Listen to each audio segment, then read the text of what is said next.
Hey guys, welcome back to another edition of Intuitive Angling. I'm going to get some more hardcore hogging tips today. Got a good video for you guys today. I'm going to give you guys some tips and advice on when you want to use a curly-tailed plastic worm like over a straight-tailed one.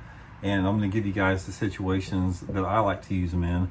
Because we're really getting into that time of year. This is the time of year I like to use curly-tailed worms. I'm going to go over, give you guys some good juice on that. And real quick before we get started here, just want to give you guys the weekly reminder.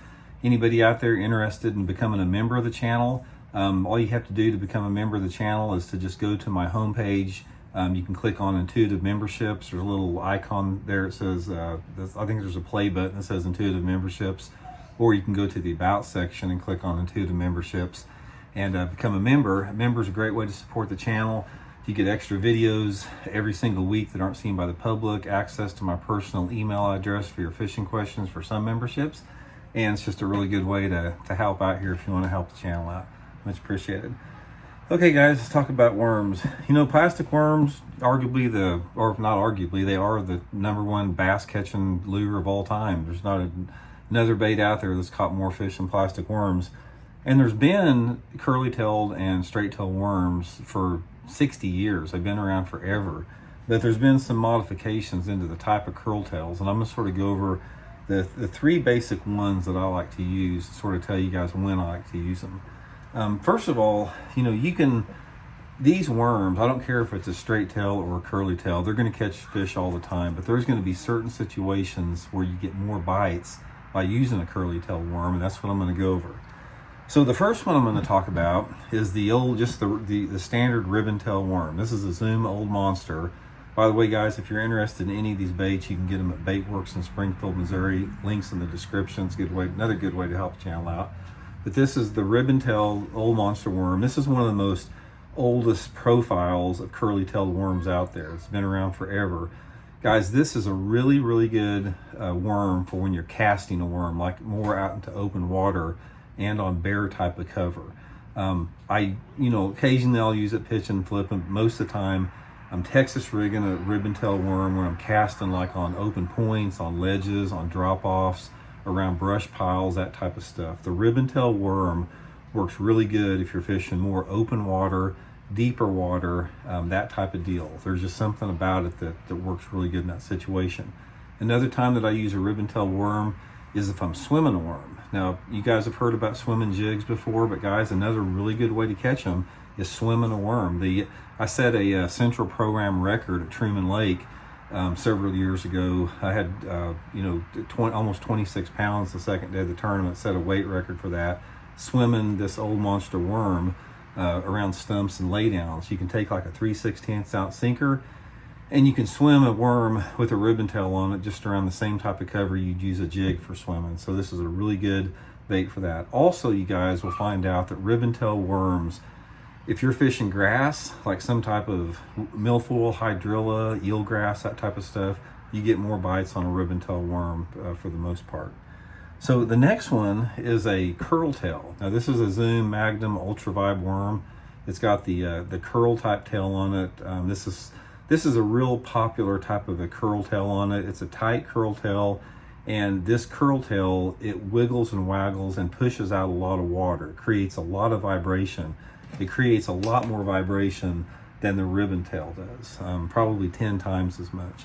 So this type of tail, whether it be any type of like on a speed craw or the Ultra Vibe, the speed worm like this, it's really good pitching and flipping type of deal. This is the type of curl tail that I use for pitching and flipping around cover, especially if I've got any type of a horizontal presentation.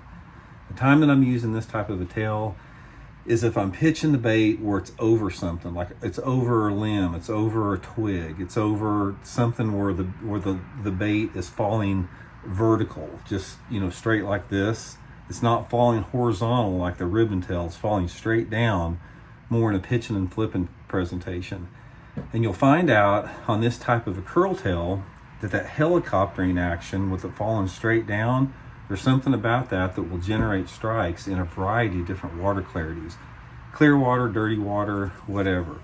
Another good thing about the curl tail like that, it's a really good tail to dye, because when you put chartreuse or orange dye or something on a curl tail, it really accentuates the visual strike appealant of having that curl tail on there. So if I'm pitching and flipping, I don't care if I'm in Florida or if I'm up north or back here in Missouri, this is my go-to worm for this type of a situation.